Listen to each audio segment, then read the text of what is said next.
हाकर मला गाठायचं आदमापूर एक गाडीवाल्या दादा गाडी हाकर मला गाठायचं आदमापूर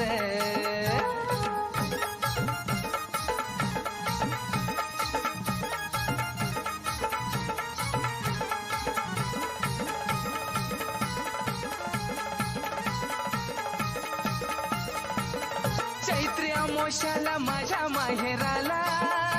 दरवर्षी जाते आदमापुरा